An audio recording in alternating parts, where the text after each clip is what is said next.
आप सबका बहुत बहुत स्वागत है हमारे आज की रात के और ज्ञान के सत्र में। फ्रेंड्स, जिस तरह से आप रोज हमारे साथ इस रात के सत्र में जुड़ते हैं, उसी तरह से हमारे साथ मॉर्निंग मेडिटेशन में जुड़िए। हमारा फेसबुक पर पेज है Swami Vivekananda meditation pyramid page. उसे आप लाइक करें। सुबह 7 बजे से लेकर 8 बजे तक हम रोज किसी ना किसी मास्टर के साथ उसमें ध्यान करते हैं। सो उसमें आप जरूर अपना हिस्सा डालें। और फ्रेंड्स, आप सबके लिए एक बहुत जरूरी एक सूचना है, जो कि हम सबके लिए थोड़ा सा चैलेंजिंग भी है। सो मैंने सोचा कि आज आप सबकी सहायता ली जाए। जैसे कि आप में से बहुत सारे हमारे फ्रेंड्स हमारे स्वामी विवेकानंद मेडिटेशन पिरामिड के ग्रुप्स में है, व्हाट्सएप ग्रुप में, विवेक परिवार और डोरवेज में। तो मेरी आप सबसे ये रिक्वेस्ट है कि जो भी आपके नोन में आपके फ्रेंड्स या फैमिली मेंबर जो इन ग्रुप्स में है, अगर तो वो एक्टिव हैं तो वो इस ग्रुप में रहें। अदरवाइज आप उनको कह सकते हैं कि वो प्लीज, अगर मेडिटेशन के साथ नहीं जुड़ पा रहे, किसी क्लास को अटेंड नहीं कर रहे, तो वो ग्रुप लीव कर दें। क्योंकि हमारे ये ग्रुप बहुत भर चुके हैं, मेंबर्स के साथ ब्लॉक हो चुके हैं, तो इसमें हम और नए लोगों को ऐड नहीं कर पा रहे। और जो लोग दोनों ग्रुप्स में हैं, डोरवेज में भी हैं और विवेक परिवार में भी है, वो अपनी रिस्पॉन्सिबिलिटी लेते हुए एक ग्रुप को लीव कर दीजिए। क्योंकि दोनों ग्रुप्स में इंफॉर्मेशन सेम है और ये आप सबकी हेल्प हमारे लिए बहुत वैल्यूएबल होगी। क्योंकि हम एडमिन्स को समझ नहीं आ रहा कि हम क्या करें और ग्रुप्स दोनों ब्लॉक हो गए। तो आप में से जो भी चाहते हैं, जो भी आपके फ्रेंड्स और फैमिली मेंबर नहीं अटेंड कर रहे हैं, उनको आप ग्रुप छोड़ने के लिए कह सकते हैं। और जो दोनों ग्रुप्स में है, आप किसी एक ग्रुप की चॉइस कर लीजिए। Thank you so much. So friends, हमारे साथ श्रीनिवास सर जुड़ चुके हैं। सर बेंगलोर से हैं और सर काफी सालों से ध्यान कर रहे हैं। वेलकम सर, मैं आपका स्वागत करती हूँ ध्यान पंजाब में।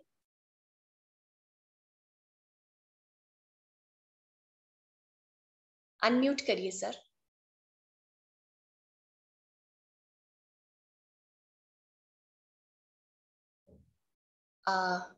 टीपी सिंह जी, वो अपने आप को कर नहीं पा रहे हैं, I think unmute. Yes sir. Welcome sir, आपका ध्यान पंजाब में स्वागत है। और पूरे विवेक परिवार की ओर से और रूहानी परिवार की ओर से मैं आपका स्वागत करती हूँ। Over to you sir. Welcome.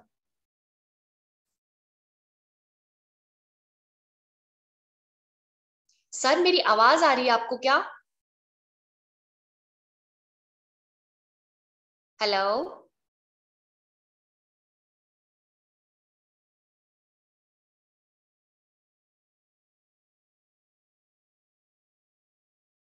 Sir, आपकी वॉइस नहीं आ रही। We can't hear you.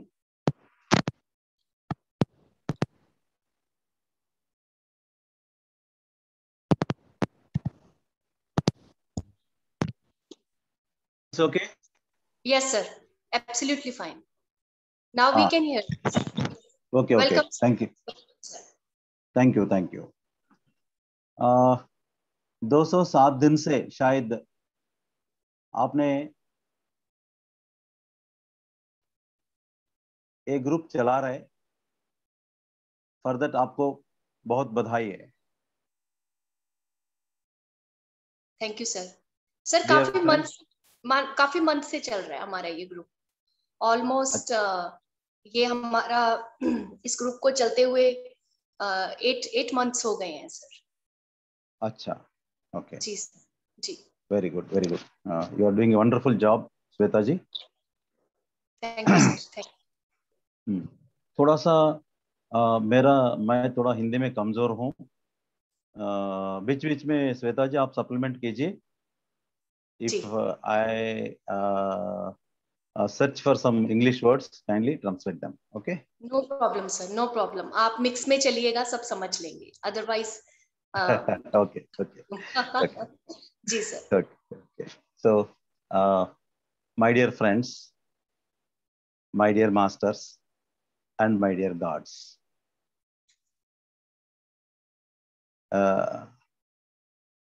We are all fortunate क्योंकि हम अभी इस जमाने में फिलहाल ध्यान कर रहे हैं ब्रह्मर्षि पत्री जी के साथ।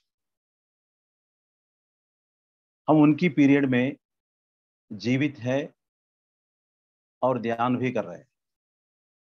ये हमारा कितना सौभाग्य है। आज जो टॉपिक मैं आपको बताने वाला, that is we design our life. ज्यादा से ज्यादा लोग क्या बोलते हैं, भगवान ये आपने ऐसे जिंदगी क्यों दिया है। कोई भी मुसीबत आ जाता है तो फिर हम भगवान को बोलते हैं, भगवान मैं कितना अच्छा हूँ, कितना भला हूँ, फिर भी मेरे लिए ये क्यों पैदा किया है, ये मुसीबतें क्यों पैदा किया है, जिंदगी बर्बाद हो रहा है। ऐसे बहुत सारे चीज जो है हम भगवान को, भगवान के पास ले जाके भगवान को हम निवेदन करते हैं। कुछ समय ऐसा भी आता है भगवान को गाली भी देते हैं कि जो जिंदगी में जो डिफिकल्टीज आता है, जो कष्ट आता है, उसको हम सहम नहीं सकते। तो भगवान को गाली भी देते हैं हम लोग। शायद हमारे कोई ऐसे नहीं कि भगवान को कभी किसी ने गाली नहीं दिया है, शायद मे भी 1-8% होगा। लेकिन पहले हमारे सोच विचार यह है कि जैसे हमारे बुजुर्गों से आया और कुछ ऐसे धार्मिक किताबों से हमें मिल गया कि हमारा जिंदगी जो है वो भगवान का प्रसाद है। भगवान ने हमारे माथे पर लिख के क्या क्या हो रहा है यहाँ भेज दिया है। ये तो हमारा जनरल अंडरस्टैंडिंग है। लेकिन ये बात गलत है। हम खुद अपने माथे पर हम खुद लिख के आते हैं हमें कैसा जिंदगी चाहिए, कहाँ पर पैदा होना है, किस देश में पैदा होना है, किस राष्ट्र में पैदा होना है, आखिर किस गांव में पैदा होना है, और किस फैमिली में पैदा होना है, किस जात में पैदा होना है, कौन सा रिलीजन में पैदा होना है। ये सब हम पूरा डिजाइन बना के हम जन्म लेते हैं। मतलब अपने अपने डिजाइन हम खुद बनाते हैं। इससे पहले आपको थोड़ा सा जानकारी देना है कि हम यहाँ से आने से पहले हम कैसे थे। हम इस धरती पे आने से पहले हम कहाँ थे और हम किस हालत में थे। हम कई ऊपर डायमेंशन में रहे हैं। हम यानी आत्मा।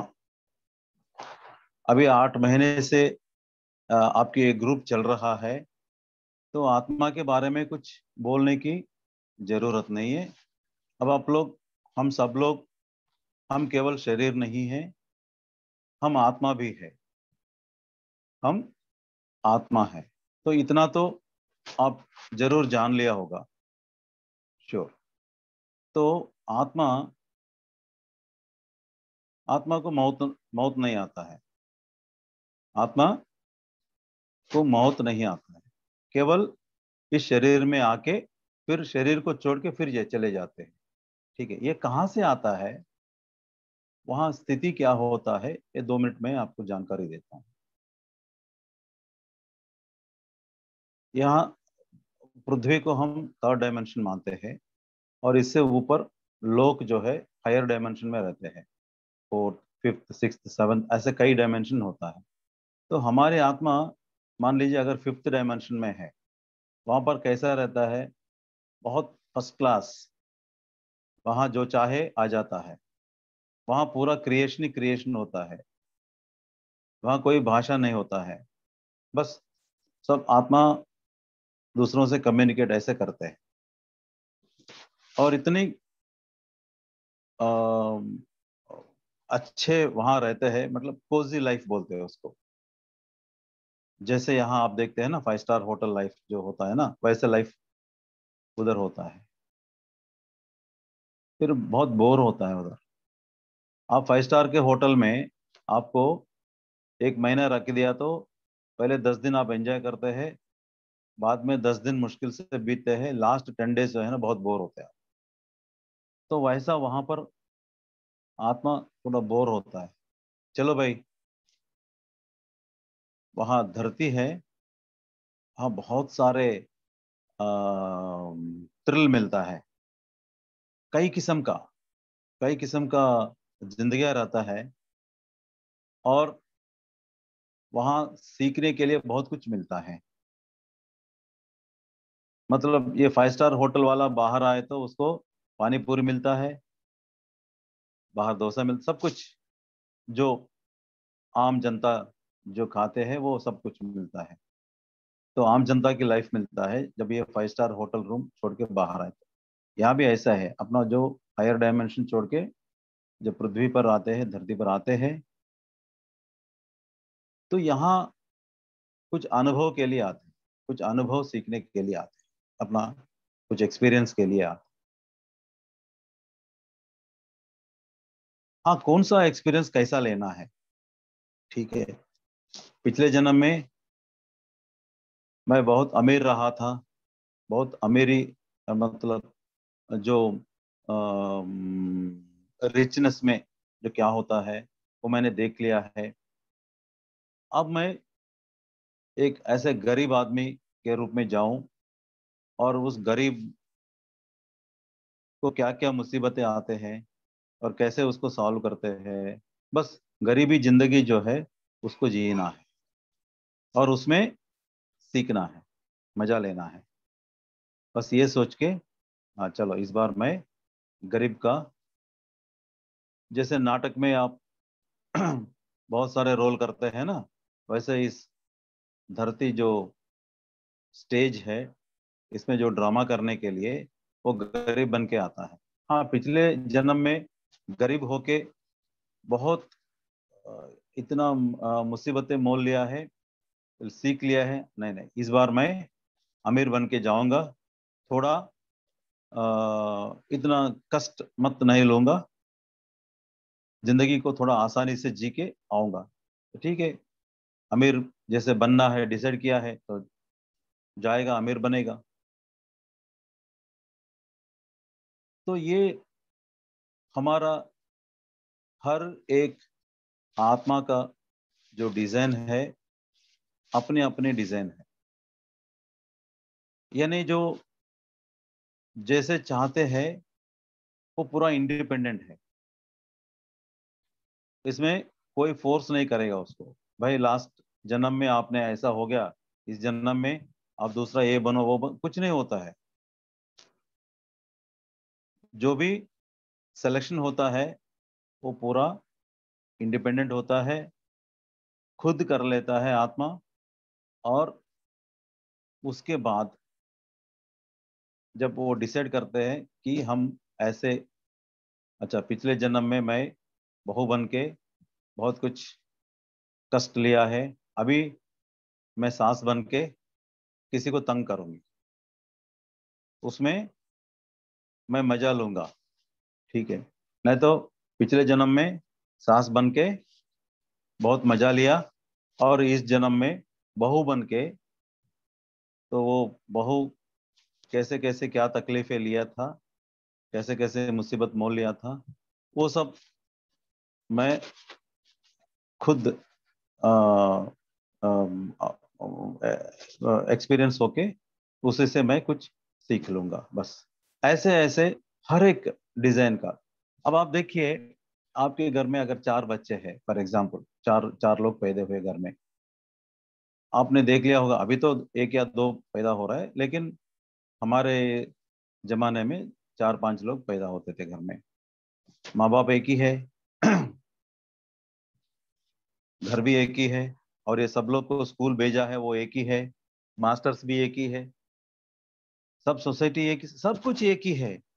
लेकिन 4 लोग का विचार 4 तरीके का होता है।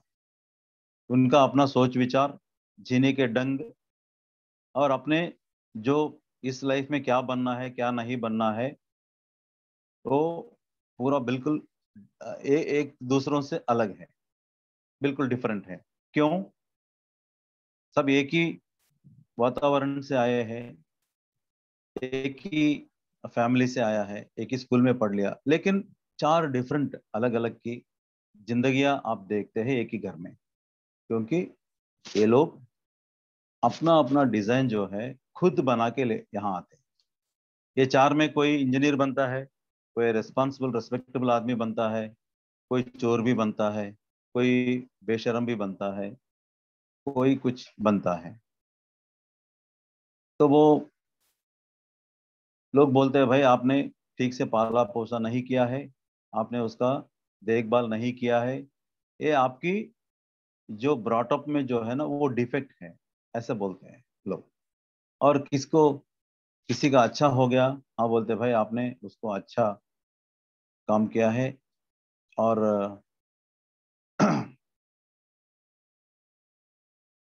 अ, अच्छा, somebody has sent a message। मैं लास्ट 15 मिनट जो है we'll have discussion on this topic, okay? So please keep your questions ready by 10:30, okay? ठीक है। अभी ऐसे समझ के लोग क्या बोलते हैं, कोई अच्छे आदमी को अच्छे, अगर बेटा अच्छा है तो बोलते हैं भाई आपने अच्छा काम किया है, कोई बुरा निकला है बोलते हैं अपना बेटे को ठीक से आपने नहीं संभाला है। लेकिन लोग ये नहीं जानते कि ये उनका खुद का डिजाइन है, बच्चों का, बेटों का खुद का डिजाइन है। और हम अक्सर क्या, वो ऐसे कोई बोलते हैं भाई आपने अपने बेटे को ठीक से नहीं पाला है, तो तुरंत आप बहुत इंफीरियरिटी कॉम्प्लेक्स में पड़ जाएंगे, बहुत दुखी होंगे। हाँ हाँ, मैं मानता हूँ, इतना बड़ा मैंने पूरा फैसिलिटीज दिया है, ये किया वो किया, लेकिन क्या करेंगे, उसकी नसीब ऐसा है, हमारा नसीब ऐसा है, क्या वो पढ़ाई नहीं कर पाए, वो एक गुंडा जैसा बन के इधर उधर घूम रहे हैं, बहुत सारे चीजें जो है वो घर के ऊपर लेके आते हैं, तो हम बहुत शर्मिंदे में जी रहे हैं, ऐसे कुछ। लेकिन जब आप ये समझते हैं कि बच्चों का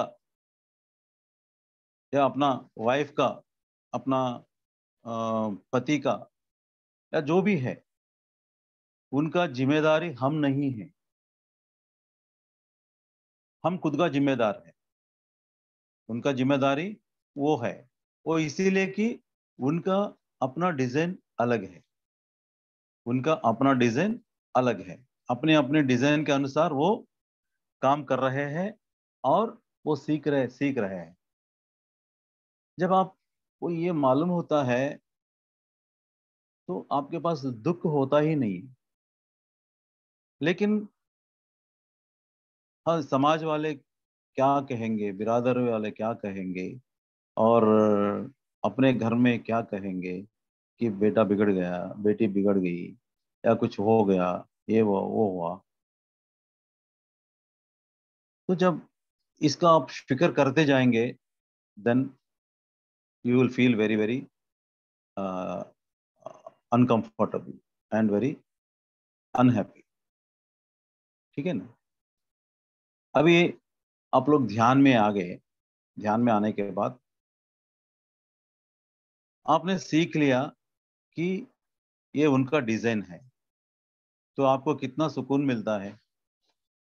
कोई भी अगर आपको निंदा किया है, आप क्या बोलते हैं भाई, ये उनका डिजाइन है, उनकी डिजाइन के अनुसार चल रहा है, लेकिन वो बाहर लोग मानते नहीं है, वो आपको एक पागल जैसा देखते हैं, क्योंकि उनको ज्ञान नहीं मिला है, वो ध्यान नहीं किया है और उनको ज्ञान नहीं मिला है। लेकिन आपको, आपने ध्यान किया है और आपको ज्ञान मिला है। ज्ञान मिलने के बाद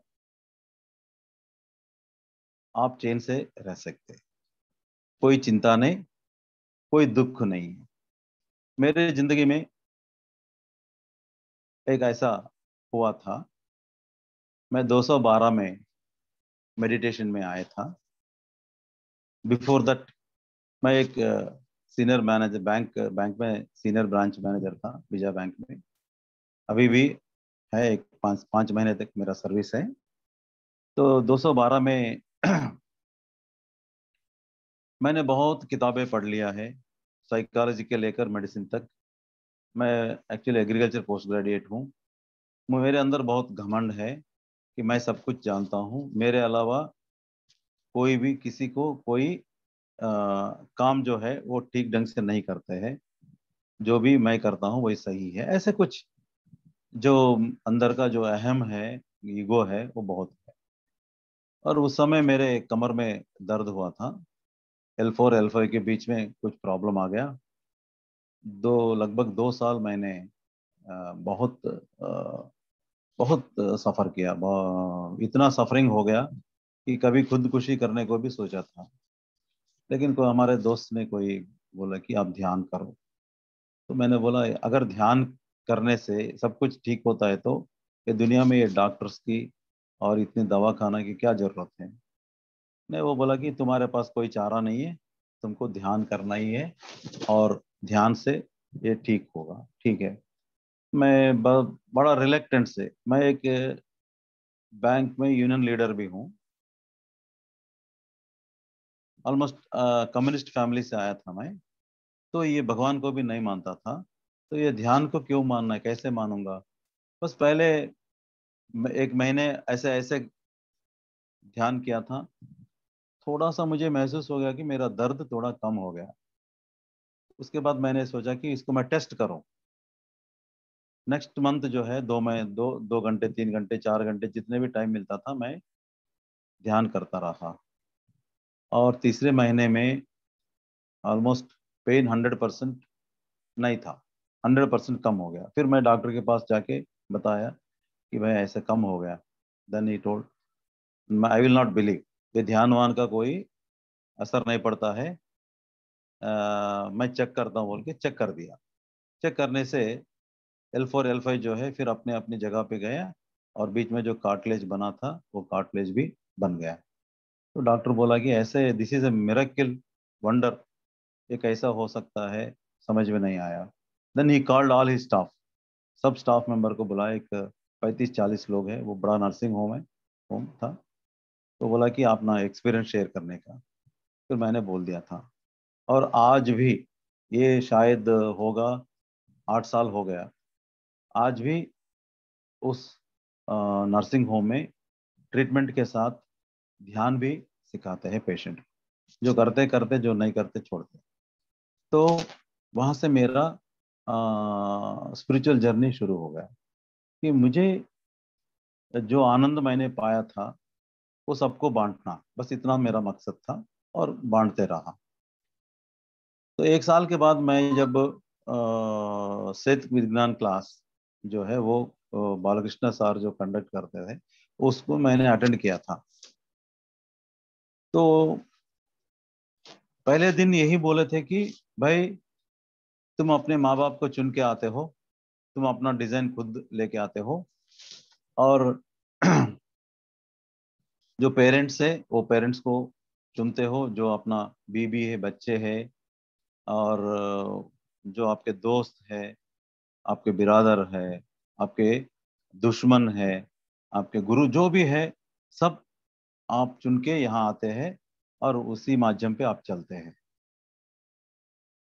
तो मैंने पूछा था, चुनने से पहले चुनने से पहले मुझे ये लोग कैसा मालूम होता है क्या, ऊपर में, ऊपर जब मैं आत्मा के रूप में था, तो मुझे मालूम होता है कि ये मेरा फादर है, फादर ऐसा रहता है, मदर ऐसा रहता है। हाँ हाँ, सब के बारे में आप जानते हैं, जानने के बाद ही आप चुनते हैं। मैं बोला सर आप गलत बोल रहे हैं। बालकृष्ण सर को मैंने बोला था सर आप गलत बोल रहे हैं। क्यों? आप बोल रहे हैं कि अपना पेरेंट्स को आप चुन के आते हैं, चुनने से पहले आप उनके बारे में पूरी जानकारी मिलता है आपको। लेकिन अगर यही सच है तो मैं अपने पिताजी को बिल्कुल नहीं चुनता था। तो बोला क्या बात है, क्या हो गया? मेरे पिताजी स्कूल टीचर हैं, उनको 1 तारीख को तनख्वाह मिलता है। तनख्वाह लेके वो किसी क्लब में जाके ताश खेलते थे, पत्ता खेलते थे। वो जब वापस आते हैं हार के ही वापस आते हैं। अगर जीत रहे तो वो एक दिन हो, हफ्ते हो, 1 महीने हो, घर नहीं आते थे, ड्यूटी को भी नहीं जाते थे। ऐसा था, यानी वेरी वेरी इररिस्पॉन्सिबल फादर। घर में किसी का कोई रिस्पॉन्सिबिलिटी नहीं लेते थे। हम 4 लोग हैं, मैं बड़े हूँ और 3 बहनें। पता नहीं हमारे मदर कैसे कैसे हमको बोला, हमको बड़ा किया है, पाला पोस किया है। बस सबको एजुकेशन अच्छा मिला है। मुझे बैंक में नौकरी मिल गया, सिंडिकेट बैंक में 1984 में। पर 1 साल करने के बाद मुझे तंग आ गया, वो मेरे बस का नहीं है बैंक नौकरी, फिर मैं छोड़ दिया और एक छोटा सा नौकरी लेके मैं सिविल सर्विस अपियर किया था। 87 में मेरा मेंस क्लियर हो गया, मैं इंटरव्यू गया था। लेकिन मेरा प्रिपरेशन जो था वो ठीक नहीं था, मुझे रिटन टेस्ट में मार्क्स कम मिल गया और इंटरव्यू में अच्छा मार्क्स लिया, तब भी सिलेक्शन नहीं हुआ था।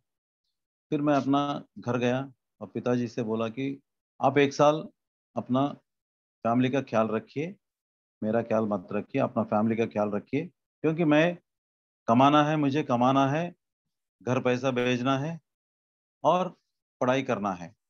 तो पढ़ाई जो है मिनिमम मिनिमम जो है 10 to 12 आवर्स पढ़ाई करना था। आईएएस एग्जाम आप अगर आप पास होना है तो I was hardly reading 2 or 3 hours, इतना टाइम नहीं मिल रहा था।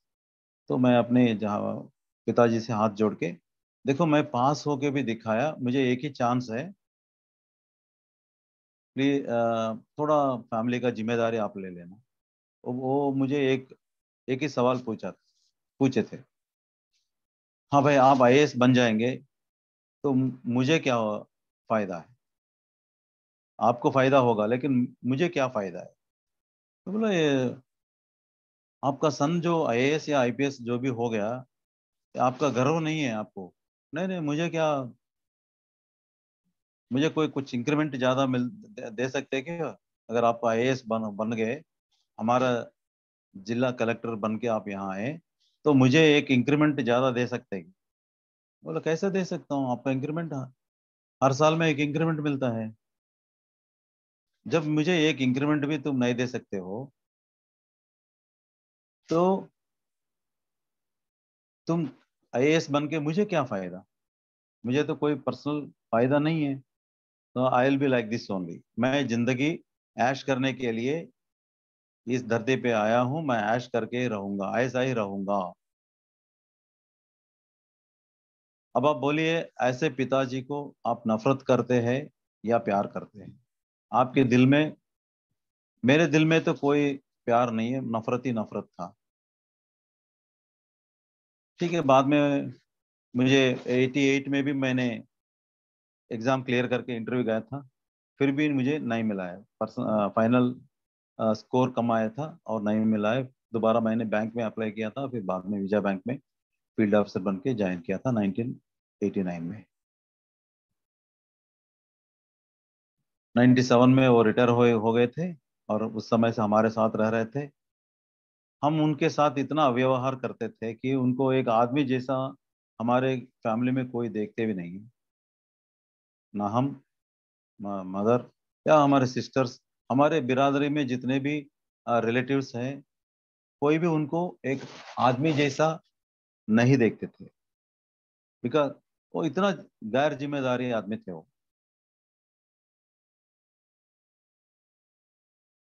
एक बार उनका कुछ पैर में चोट आ गया था, हॉस्पिटल में 2 हफ्ते उनको बेड में हमने ज्वाइन किए थे।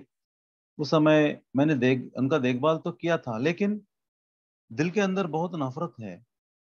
ये साला ऐसे क्यों गिरना चाहिए था, ये कोई काम नहीं था, रिटायर हो गया, चुपचाप घर में बैठ नहीं सकता क्या? सबको यही मैं ही बोलता था, सब भी वही बोलते थे,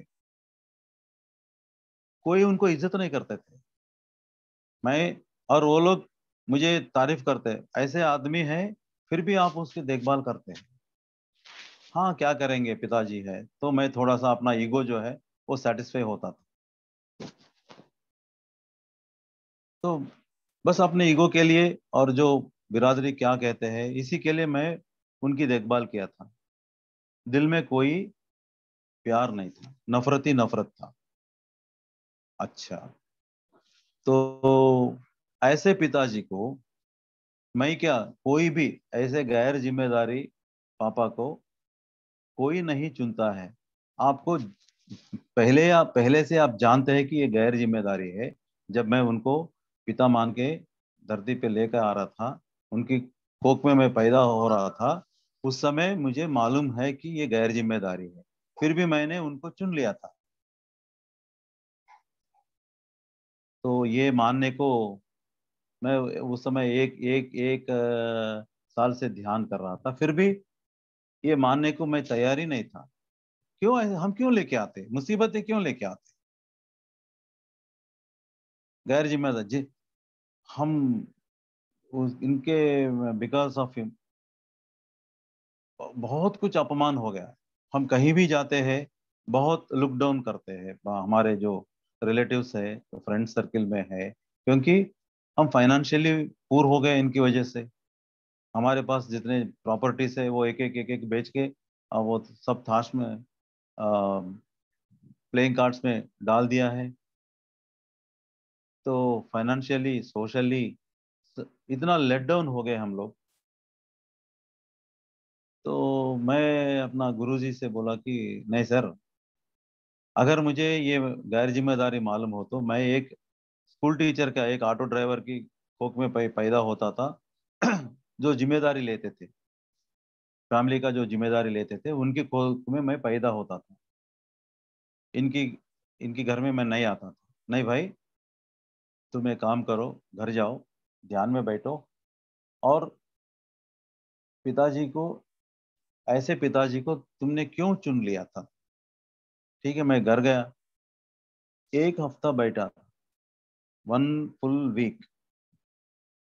क्यों, इनको मैं क्यों लेके आया था? मुझे कुछ नहीं मिला है, कोई आंसर नहीं मिला है। अच्छा, फिर मैं फोन किया था, फिर वहां से एक अच्छा मैसेज आ गया, भाई पिताजी को आप दिल में नफरत करके ही आप बैठे तो आपको कुछ नहीं मिलेगा। पहले वो नफरत वाली बात छोड़ो, एटलीस्ट प्यार मत करो, न्यूट्रल में बैठो, ध्यान करो, मिल जाएगा। ठीक है, मैं थोड़ा सा नफरत था, वो नफरत थोड़ा थोड़ा दूर करके मैं थोड़ा सा न्यूट्रल में आके मैंने ध्यान में बैठा था। मुझे 1 घंटे के अंदर पूरा मैसेज मिल गया। क्या मिला था? ये सब कुछ मेरा डिजाइन का डिफेक्ट था। मेरा डिजाइन ये है कि बिना किसी के सहारे, बिना किसी से मदद लेके, मैं अपने पैरों के ऊपर खड़े होकर पूरी दुनिया को ये बताना चाहता हूँ कि मैं एक बहुत कामयाबी आदमी हूँ। वैसा ही हो गया। I am graduated, post graduated, बाद में बैंक में नौकरी मिल गया। फिर तीनों बहन का शादी, उनका बच्चों का भी उनका बच्चों का भी शादी मैंने करवाया अभी, टिल रिसेंटली। और लोग बोलते हैं कि भाई ये तो बहुत लायक बाप ने, बहुत नालायक, फिर भी इन्होंने बहुत मेहनत करके अभी इस स्थिति पे आ गए। तो सब मुझे तारीफ ही तारीफ कर रहे थे। बस ये मेरा डिजाइन था, इसीलिए वो मुझे मदद नहीं कर रहा है। अगर वो मुझे मदद किया है, प्रॉपर्टीज जमा करके मुझे दिया है, तो वो बोलता है कि वो उनका बेटा है, ये उन्होंने बहुत कुछ किया है इसीलिए ये ऊपर आ गया। लेकिन मेरा डिजाइन ये था कि मैं खुद अपनी मेहनत से पैसा कमा के जो स्टेज पे रीच होना है वो रीच होना था। तो अब फॉल्ट किसका है? मेरा है। मेरा डिजाइन की फॉल्ट की वजह से वो हमें मदद नहीं कर रहे थे। तो जब ये जानने के बाद पूरी रात भर नफरत जो है मेरे आंसू के रूप में वो निकल गया। मेरे अंदर की जो नफरत थी, उनके उनके मेरे दिल में जो नफरत थी, और उनके पैर पकड़ के पूरी रात भर मैं रो रहा था। इतनी इतनी सालों से वो नफरत ही नफरत, नफरत ही नफरत उनके में उनके ऊपर।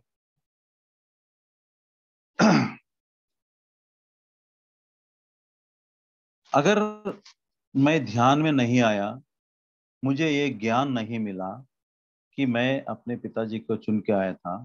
मैं अपने बच्चों को बच्चों को और जिंदा रहे तो उनके बच्चों को भी यही कहानी मैं सुनाता था कि आपके जो दादा परदादा जो है वो नालायक है, मैं बहुत लायक था, इसीलिए मैं ये पूरा जायदाद कमा के आप लोगों को एक अच्छे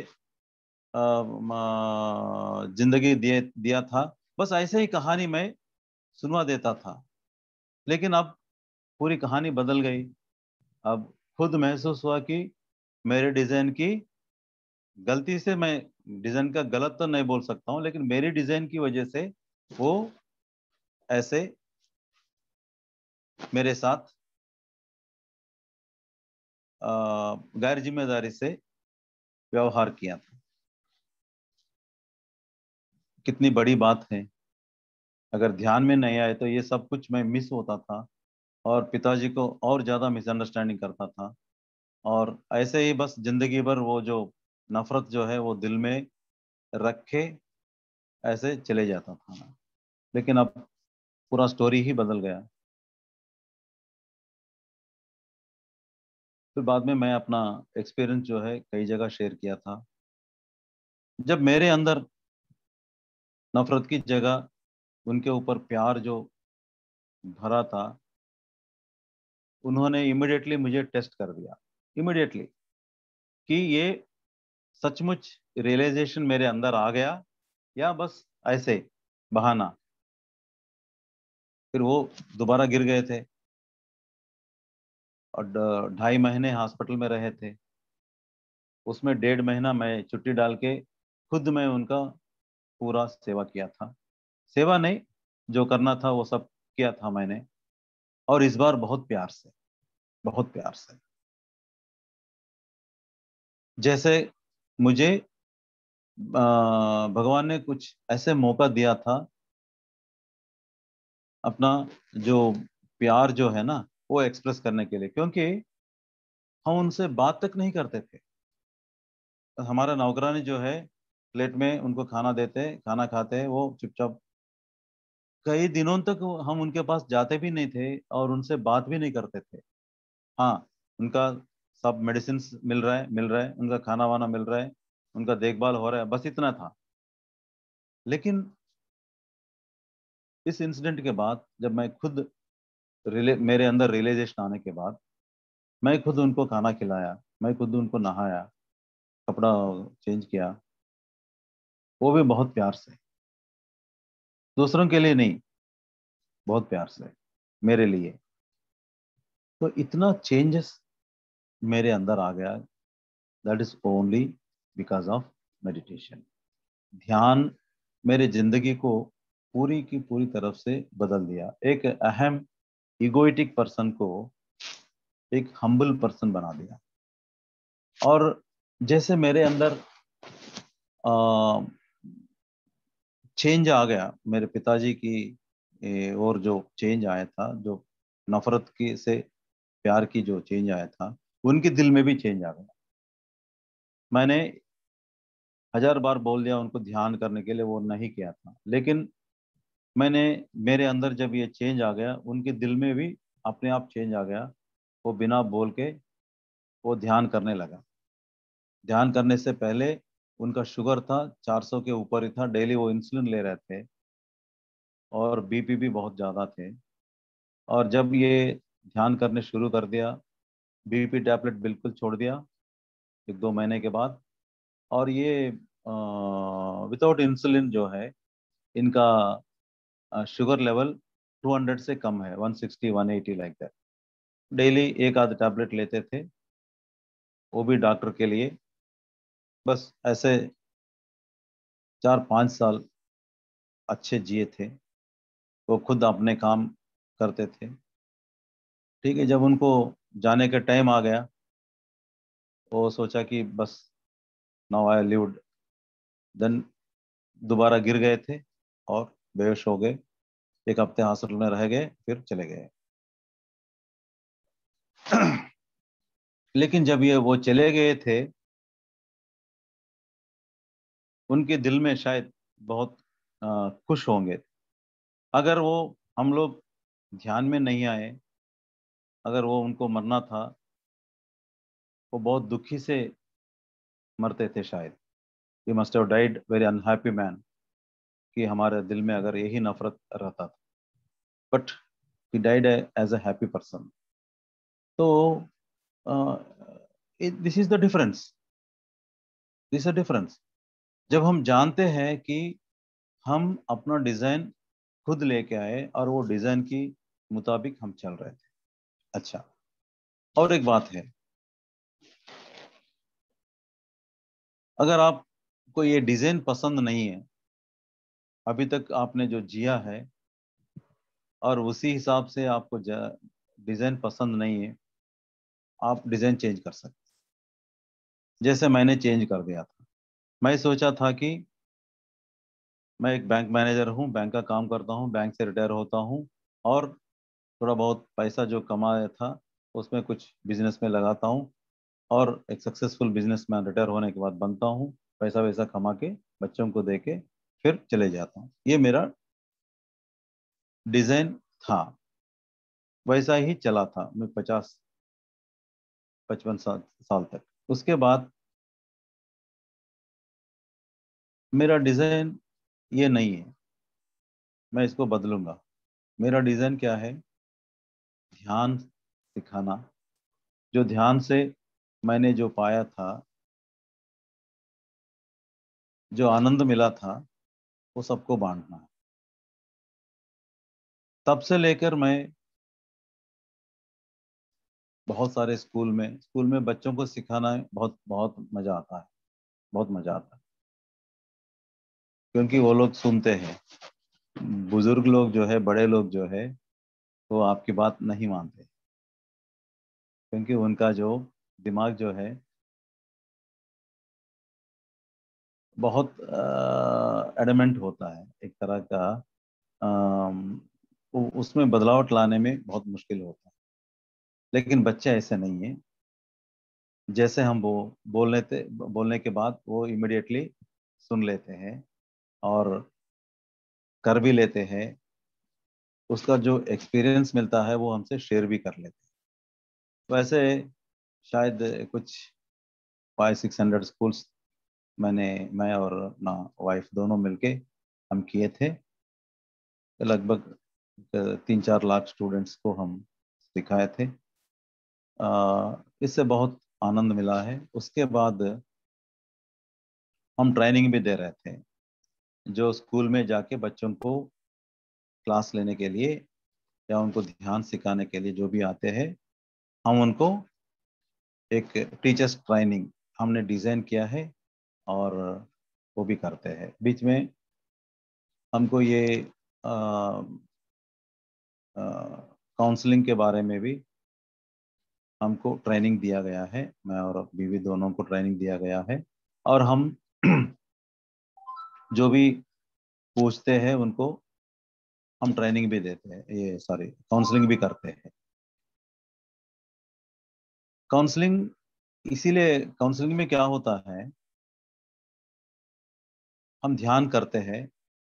जैसे आप ध्यान शुरू करते हैं, बहुत सारी तकलीफें जो है, आप जो 100 तकलीफ आपके पास है, इमिडिएटली 75 निकल जाता है। ध्यान करते करते एक 75% निकल जाता है। कुछ 25% और ध्यान करने के बाद एक 5-10% निकलता है। कुछ 5-10% जो है वो नहीं निकलता है, आप जितना भी कोशिश करो। इसीलिए कि उसके बारे में जानकारी नहीं मिलता है। आप जितना भी ध्यान करो, जानकारी नहीं मिलता है। तो ऐसे स्थिति में उनको बिठा के कुछ संकल्प के सहारा लेके उनको अपनी कर्म या भय, व्हाट आर फियर इनसाइड, हम उसको ब्लॉक्स बोलते हैं, ब्लॉक्स जो भी है, खुद जानकारी में लेके आते हैं। जब वो अपने कर्म के बारे में जानकारी या अपने ब्लॉक्स के बारे में जानकारी मिलता है, वो ब्लॉक्स दूर चले जाता है। जब वो ब्लॉक्स निकलता है तो आदमी फ्री हो जाता है। बस ये अपने ब्लॉक्स जो निकालने के लिए हम थोड़ा उनको मदद करते हैं। दिस इज कॉल्ड ये स्पिरिचुअल काउंसलिंग। ये हम लोग कई साल से कर रहे हैं।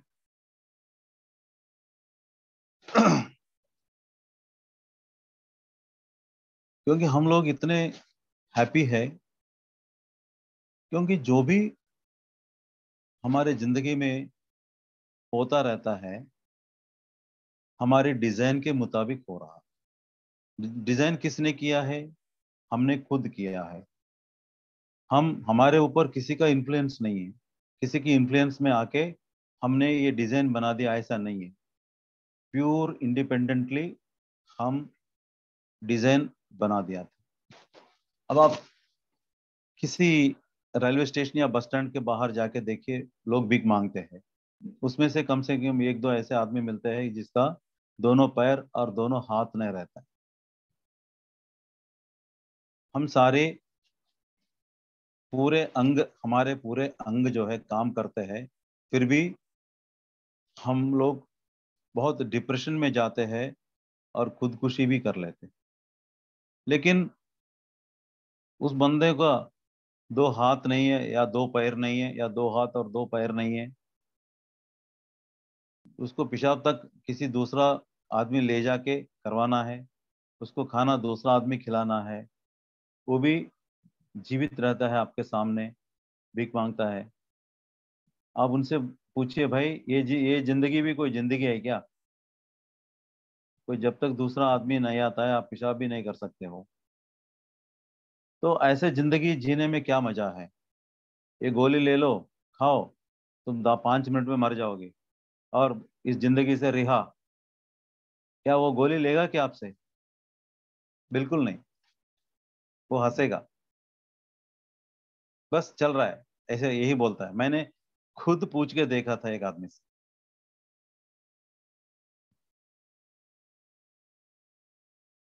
और वो भी उसका डिजाइन है, उसको मालूम नहीं है, लेकिन उसको आत्मा को मालूम है। इसीलिए जब आप उसको बोलते हो कि भाई आप खुदकुशी करो, वो नहीं करेगा।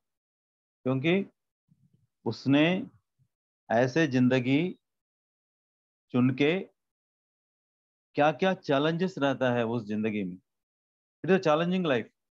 हमारे पास सब कुछ है, हर अंग ठीक है, पैसा भी है, सब कुछ है, हमारा स्थिति भी अच्छा है। तो हमारे मुसीबतें इतना नहीं है। जब वो हैंडीकैप आदमी को हम कंपेयर किया था, उसने क्या किया था, ये एक्सपीरियंस कैसा है, ये हैंडीकैप्ड एक्सपीरियंस कैसा है, क्या क्या मुसीबतें मोल लेना है, क्या क्या चैलेंज इसमें है, वो देखने के लिए वो ऐसे लाइफ डिजाइन करके आ जाता। हम क्या सोचते हैं, क्या आदमी, भगवान ये तुम्हारी सृष्टि ऐसा भी होता क्या? दोनों हाथ दोनों पैर नहीं है इसको, ये जिएगा कैसा? क्योंकि अगर हमको ज्ञान नहीं है तो हमारा सोच विचार ऐसा रहता है।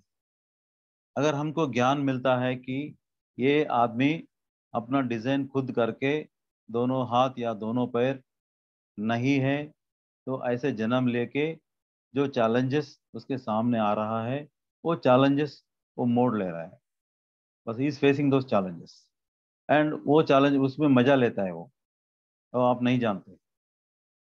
हम जो सब कुछ ठीक ठाक है, हमारे सामने भी कुछ मुसीबतें आते हैं, वो छोटे किस्म का, यानी हम लोग जो है फर्स्ट स्टैंडर्ड सेकंड स्टैंडर्ड या थर्ड स्टैंडर्ड की एग्जाम हम यहाँ लिख रहे हैं धरती पे, और वो वाला हाईएस्ट एग्जाम जो टफेस्ट एग्जाम है वो लिख रहे हैं वो, समझ गए ना? जिसका दो वो फिजिकली हैंडीकैप्ड जितने भी हैं, दो आंखें नहीं है, दो हाथ नहीं, दो पैर नहीं है, या कुछ ऐसे प्रॉब्लम में आए थे, ये लोग जो है देर ये धरती पे हाईएस्ट एग्जाम लिखने के लिए ऐसे आए थे। हम लोग जो है जो कम मुसीबत मोल लेते हैं, छोटी एग्जाम हम लिखने के लिए आए थे, और बीच में जो बहुत पूर लोग जो है पॉवर्टी जो लेके आते हैं वो थोड़ा सा हायर एग्जाम लिख रहे थे, बिल्कुल जिनका जो हैंडीकैप है वो, और हाईएस्ट एग्जाम यहाँ पर लिख रहे थे। तो सब हम लोग यहाँ पर सीखने के लिए आए हैं, और अपने अपने डिजाइन लेके यहाँ आए, तो उनका डिजाइन अलग है, हमारा डिजाइन अलग है। जब आपको ये मालूम है तो आप उनके ऊपर कोई भी फिजिकली उनको मदद करना है, लेकिन उनके ऊपर जो फीलिंग है, अरे भगवान ने ऐसे क्यों बना दिया ऐसे, वो जो कंपैशनेट फीलिंग जो है उसको नहीं करना है। कंपैशन रहना है, कंपैशन का मतलब जिनकी मदद की जरूरत है उनको मदद हम करना है, लेकिन ये नहीं कि उनके ऊपर दया जो फीलिंग है वो नहीं आना चाहिए। हमको ये आना चाहिए कि भाई वो अपना डिजाइन से ऐसा है, हम हमारे डिजाइन से ऐसा है। कोई चोर है, चोरी करता है, उसका डिजाइन वैसे है। अच्छा, कोई पुलिस बनना चाहता है तो बोलता है मैं बड़े बड़े होकर बहुत बड़ा पुलिस ऑफिसर बनूंगा और सारी चोर को मैं पकड़ूंगा, तो वो पुलिस ऑफिसर बनेगा, और उसका इंटेंशन जो है चोर को पकड़ने के लिए। फिर कुछ लोग चोर भी रहना है ना, उसकी जो मांग पूरा करने के लिए कुछ लोग को चोर बनना पड़ता है, तो उनका डिजाइन वो है। इनकी मांग पूरी करने के लिए दूसरा आत्मा जो है वो चोर बन के आता है इनकी मांग पूरी करने के लिए। तो आप किसी का भी देखिए, कोई सा भी जिंदगी को आप देखिए, वो पूरा बिल्कुल प्री प्लान्ड, फुल्ली डिजाइंड करके आ जाते हैं। तो इसीलिए किसी के ऊपर रहम, किसी के ऊपर क्रोध, किसी के ऊपर नफरत हमें नहीं करना चाहिए। तो जो भी आपके सामने आते हैं बस यही रूप से देखना है कि ये उनका अपना डिजाइन है। ओके, तो हम खुद अपनी लाइफ को डिजाइन करके आए हैं। Okay, thank you. अभी 10:30 हो गया, एक 15 मिनट इसमें अब तक मैंने जो बताया था इसके ऊपर कुछ डाउट्स है तो you can ask me. Thank you Shweta ji. Sir thank you, बहुत अच्छा आपने अपनी लाइफ के एग्जांपल से हमें ये चीज समझाई, और काफी मुझे लगता है काफी मेंबर्स को आज क्लैरिटी भी मिली होगी। जो मन के क्वेश्चंस हैं उनका आंसर आपने बड़ी क्लैरिटी से दिया है sir. Thank you sir, thank you so much. Please, हाँ संदीप जी कुछ पूछना चाहते हैं? आप अपने आप को अनम्यूट करिए, अपना वीडियो ऑन करिए संदीप जी। मैम मैं थोड़ा टेरेस पे ही देख रहा था, वीडियो तो ऑन कर दिया पर देखो पूरी हाँ वो कोई नहीं बात, आई है। कोई बात, आप पूछ सकते हैं क्वेश्चन। सर आपका सेशन बहुत अच्छा रहा और बहुत नॉलेज उससे मिली है, उसके लिए थैंक यू सर। सर अभी आपने लास्ट में बोला कि जैसे कोई जिसका डिजाइन है, जैसे वो पर्सन जैसे मतलब कि हैंडीकैप है, या कोई मतलब ये ऐसा है कि नहीं वो अर्न कर पा रहा, तो हमें कंपैशनेट होना है, लेकिन मतलब मदद करनी है, लेकिन कंपैशनेट फीलिंग नहीं लेनी है। तो सर उसमें मतलब फिर रहम रहम का रहम। नहीं नहीं, मतलब अगर हम जो उसकी अगर हम जैसे मान लो मदद करेंगे, तो वो क्या सही है या नहीं सही है?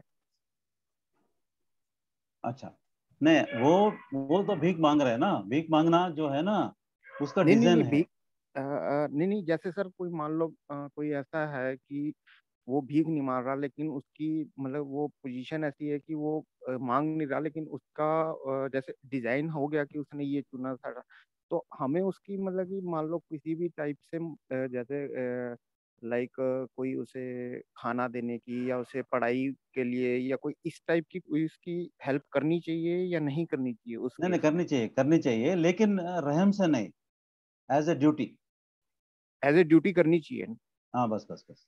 अब उसके ऊपर रहम वाली फीलिंग जो है, अरे यार भगवान ऐसे इसको बना दिया, ये क्या चीज है, ये वाला नहीं जो नहीं नहीं, रहम वाला फीलिंग वो जो है ना, इसे नहीं वो करने का। नहीं, लेकिन अपनी तरह अपनी ड्यूटी समझ के वो करनी चाहिए, वो गलत तो नहीं होगा? तो नहीं, वो गलत नहीं, वो गलत नहीं। जो ठीक। आपके सामने भीख मांगता है या हम्म, जो आपको मदद जो चाहते हैं उसको करना ही चाहिए, वो करना चाहिए। करना चाहिए। हाँ, बस ये वो था ना को कंट्रा कि हाँ भी इसमें मतलब कि अगर हम उन्हें ये पता है कि उनका सोल प्लान ऐसा, ये तो उसे छोड़ देना चाहिए या मदद करनी चाहिए? मदद करना, मदद करना, वही है। करना। कोई आदमी ठीक नहीं है, उसको नफरत की ओर से नहीं देखना है, ले फिर भी मदद करना है। कोई आदमी को आप देखे तो आपको गुस्सा आता है, वो भी गुस्से से नहीं देखना है। या किसी को देखे तो रहम आता है, वो भी रहम वाली बात नहीं है। मदद तो सबको करना है, जैसे आपके पोजीशन से दूसरों को जितनी भी आपकी पोजीशन है, हाँ बिल्कुल ठीक है आपको आपकी। उनको मदद मिलता है उतनी करना चाहिए।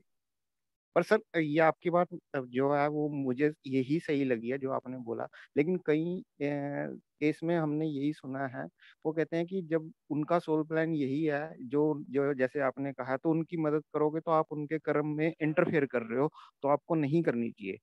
तो नहीं नहीं, मैं वही आज। हाँ। बिना पूछ हाँ के जी। आपने किया तो, बिना जरूरत से आपने किया तो उसमें आपका इंटरफेरेंस है। जब वो आपसे पूछता है, अब हाँ मान पूछ लीजिए के आपने, आपने आपके बच्चे हैं, आपके बच्चे जो है पढ़ाई में थोड़ा कमजोर है, ठीक है, फॉर एग्जाम्पल, हम्म, क्या आप उसको चिट्ठी विट्टी लिखे एग्जाम दे के एग्जाम में मदद करेंगे तो वो एग्जाम पास हो जाएगा, लेकिन वो गलत होता है ना। हम्म। हाँ, उनको फेल होना चाहिए, वो नहीं पढ़ाई नहीं किया, उनको फेल होना चाहिए, उनको सीखना चाहिए, लेकिन आप उनको गलत तरीके से उसको पास करा दिया कैसे तो भी, तो गलत तो है। फिर तो फिर सर ये तो वही आ गई कि अगर कोई हम जैसे वो कोई आ रहा है कोई मांगने, या कोई इस टाइप का है, तो फिर मदद नहीं करनी चाहिए, फिर तो मतलब बात तो यही होगी ना, क्योंकि फिर हम उसको ये देखेंगे कि हाँ भी इसका इसने सोल प्लान ऐसा ही बनाया है, और मतलब जो उसका मतलब लिखा ऐसा है, तो हम उसको ना ही मदद करें।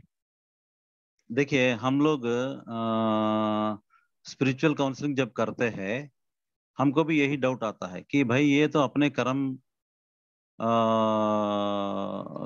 निभाने के लिए आए हैं, अपना हम्म। कर्म जो है is undergoing the karma, okay. Hmm. अब हम उसको इंटरफेयर करके उसको हटाएंगे, हम्म। कर्म को हटा निकालेंगे, कुछ कुछ कर्म तो निकल जाता है, इसका हम्म। मतलब हम उनके जिंदगी में इंटरफेयर हुआ है, ऐसा नहीं है। हम्म। जब वो रियलाइज होता है कि मैं कुछ, मेरा कर्म कुछ ऐसा है, उस कर्म का जो जानकारी मिलता है, देन ज्ञानाग्नि दग्ध कर्माणाम, जैसे कर्म की ज्ञान मिलता है, वो कर्म दग्ध होता है, मतलब वैसे। सेम एक मैसेज सर मैंने जैसे पढ़ा था, मतलब उसमें मतलब यही है कि अगर ऐसा है कि किसी की कर्म में दखलंदाजा नहीं करना चाहिए जब तक वो आपकी मदद नहीं चाहते।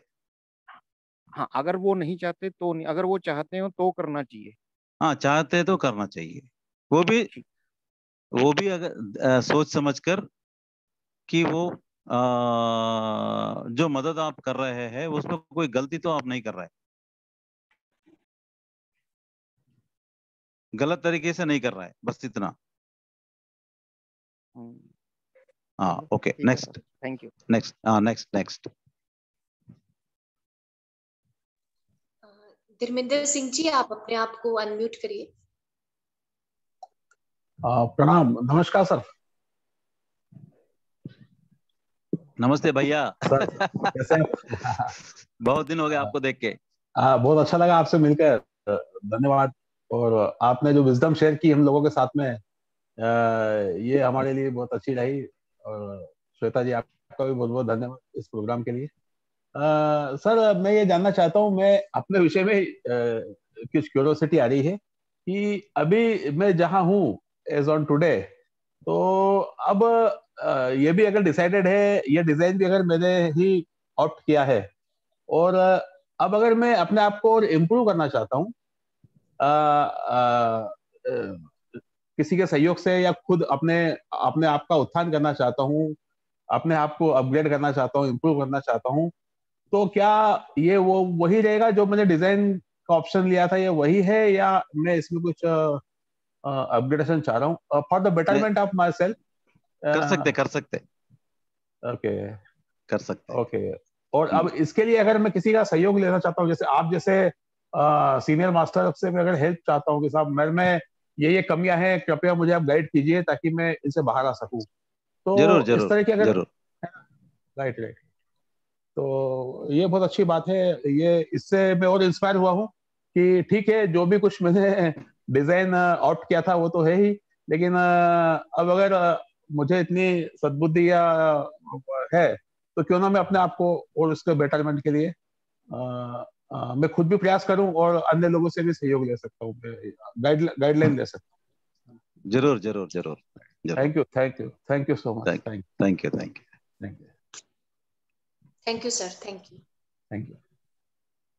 सिमरन जी, आप अपने आप को अनम्यूट करिए और वीडियो ऑन करिए अपनी।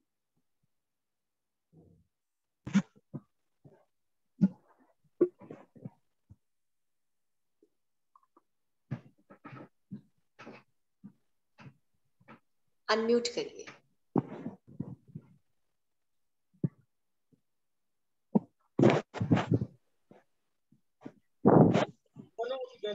नमस्ते सर। नमस्ते।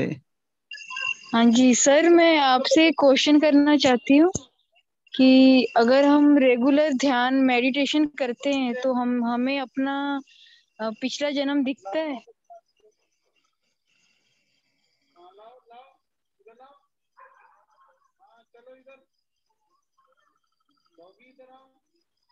सर, आपको मेरी आवाज आ रही? सर, आप म्यूट हो गए हैं।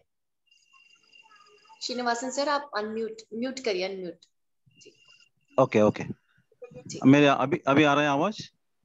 जी हाँ सर, जी सर। अब हाँ, बोलिए। सर, हम अगर रेगुलर मेडिटेशन करते हैं तो हमें अपना पिछला जन्म दिखता है? देख सकते हैं। आप कितने घंटे कर रहे हैं मेडिटेशन डेली? 1 ही घंटा कर रहे हैं। और साधना करना है। हाँ जी, ठीक है।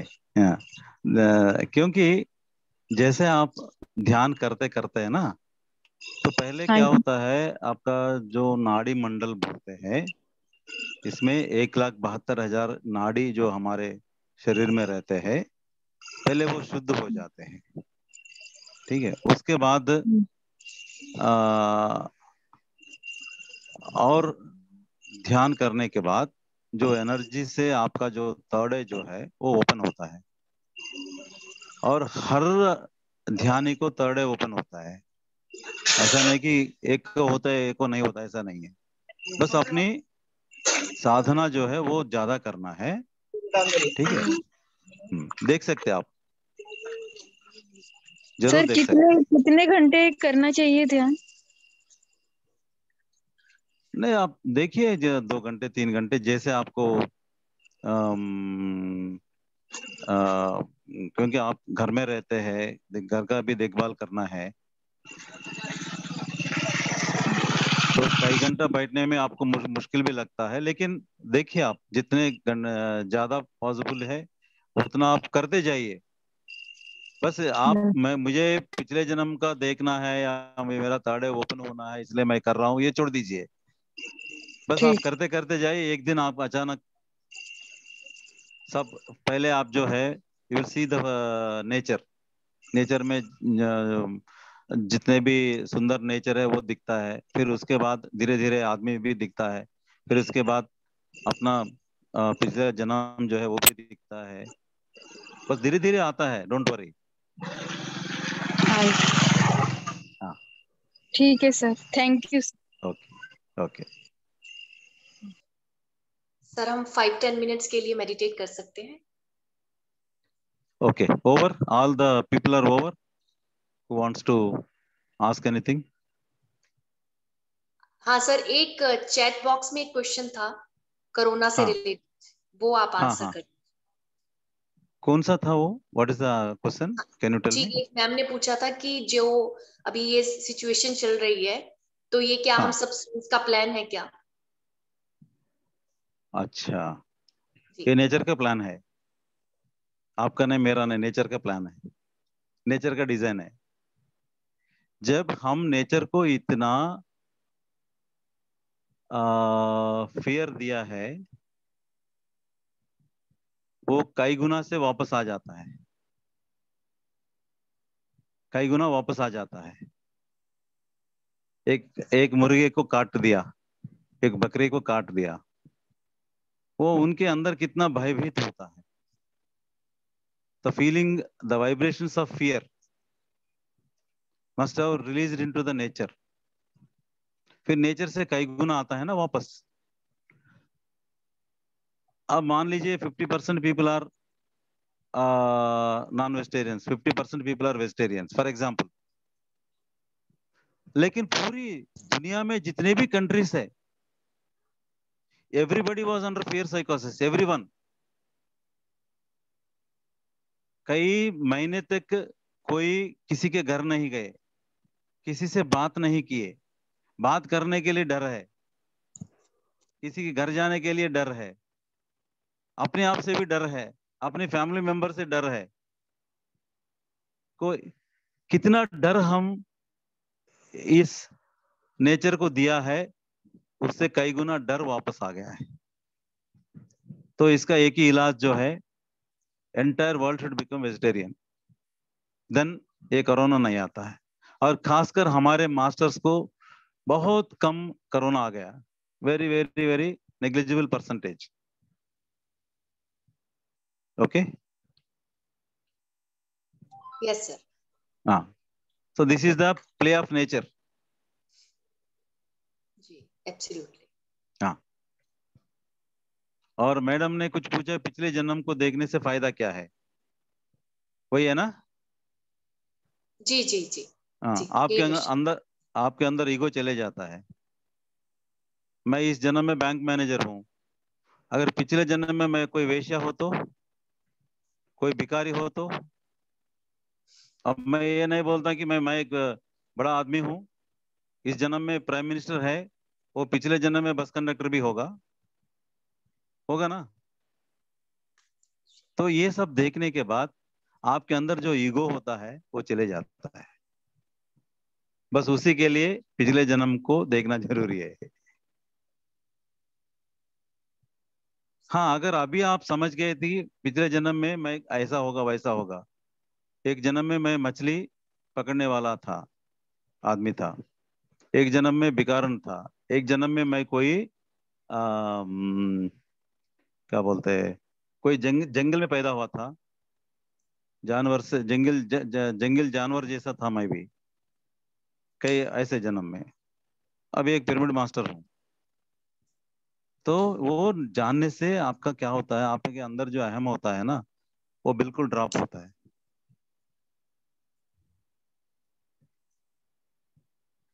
ओके, जी सर। हाँ, ओके, और कुछ? सुरेश अंकल, आप कुछ कहना चाह रहे हैं? अपने आप को अनम्यूट करिए। अनम्यूट करो। अनम्यूट कर लिया मैंने, करके। हाँ जी अंकल। हो गया, बात कर लूं? हाँ जी हाँ जी, हाँ जी। हाँ सर, ऐसे है, मेरी एज 67 है। कोरोना के मैंने इंजेक्शन सब वैक्सीनेशन करवा ली है। हाँ मेरे को कोरोना से कोई डर भी नहीं है, पर वो एज पर रूल मैंने कर लिया है। हाँ मेरे को जैसे कल जरा खांसी हुई थी, खांसी हाँ जुकाम सिर दर्द जो भी होता है ना, मैं हाँ बैठ के मैं कहता हूँ जुकाम है अभी लेते हैं कि मेडिटेशन कर लेता हूँ, 5 मिनट बाद जुकाम गायब, हाँ 5 मिनट बाद सिर दर्द गायब, हर चीज गायब होती है। मेरे को हेडेक हुडेक कुछ नहीं होता है। मेरे को देखो 1 साल हो गया, आई हाँ have never seen headache this and that. हाँ पर मेरे पैरों में नीचे नंबनेस रहती है, नंबनेस, इम्बैलेंस ऑफ हीट। हाँ मैं 2 स्टिक लेके चलता हूँ, मेरा जमीन पे बैलेंस नहीं बनता, मेरे जो पैर जमीन पे टिकते नहीं है। अब इसका क्या हल बताओ? मैं मेडिटेशन 3 घंटे 4 घंटे 5 घंटे करता हूँ, बेला आदमी हूँ, मेरा काम ही मेडिटेशन करना है। अब आप बताओ इसका क्या हल? Okay, it's over to you.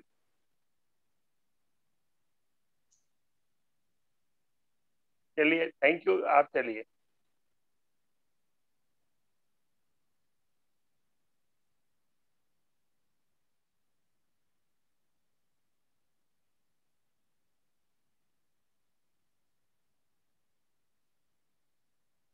Hello,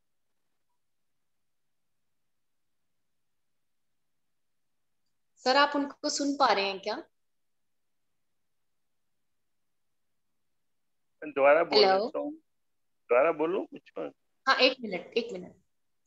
Srinivas sir आपकी आवाज नहीं आई है।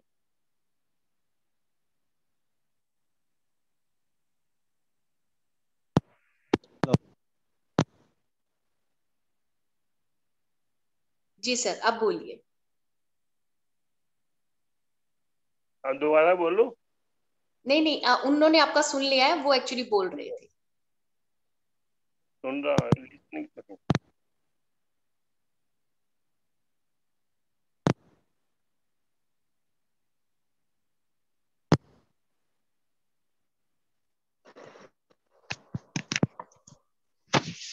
हेलो। हाँ जी, हाँ जी, यस सर। सुन रहा हूँ। Is it okay now? Okay yes okay. Sir.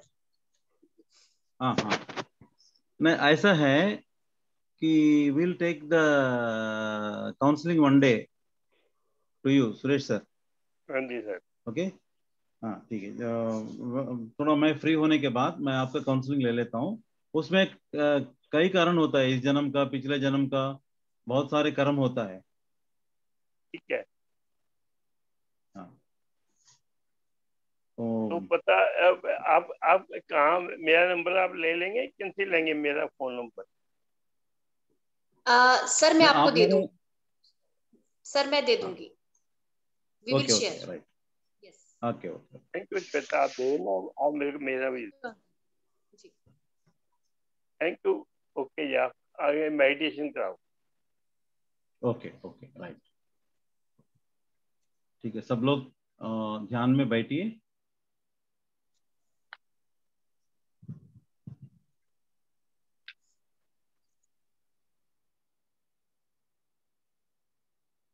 अपनी सांस के ऊपर ध्यान दीजिए।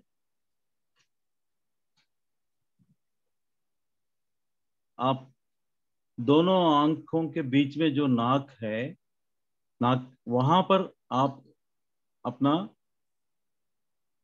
सांसों का ध्यान दीजिए। Just observe your breath in the nose between two eyes. उसको नासिकाग्र बोलते हैं, the tip of the nose. वहां ऑब्जर्व करना थोड़ा मुश्किल है, लेकिन वहां कर सकते हैं। दोनों आंखों के बीच में जो नाक है, वहां ये जो आप सांस ले रहे हैं, उस हवा की आप ऑब्जर्व कीजिए। बहुत स्लोली जाता है वहां, उसे पकड़िए।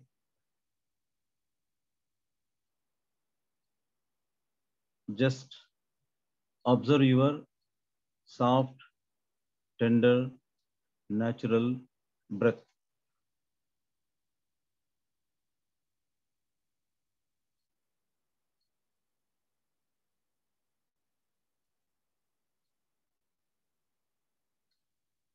बस हम इसी अवेयरनेस पे हम यहाँ बैठे हैं कि हम ध्यान करने के लिए बैठे हैं।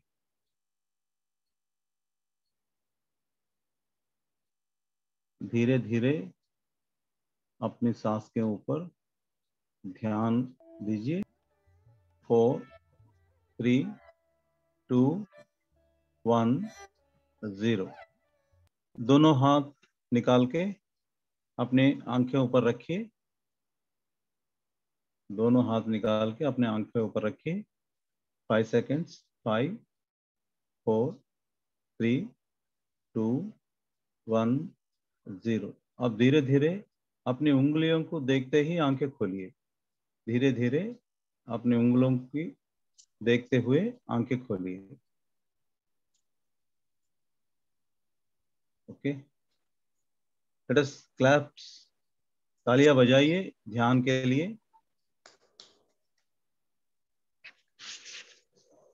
Thank you sir, thank you so much. बहुत ही deep meditation, very deep meditation. Thank you sir, thank you. अपना आपने प्रीशियस टाइम हम लोगों को दिया। We are very grateful to you sir. Thank you, thank you, thank you for giving me this opportunity. Thank you sir, thank you. और अभी हमारा time भी हो गया है, तो अब हम सब विदा लेते हैं आप सबसे। फ्रेंड्स, कल हम फिर से मिलेंगे 9:30। तब तक आप ध्यान करिए, खुश रहिए, दूसरों को भी खुश रखिए और सबको ध्यान के बारे में बताइए। वंस अगेन सर, पूरे विवेक परिवार की ओर से और ध्यान परिवार की ओर से आपका थैंक यू करती हूँ। Thank you sir. Good night. Good night. Good night.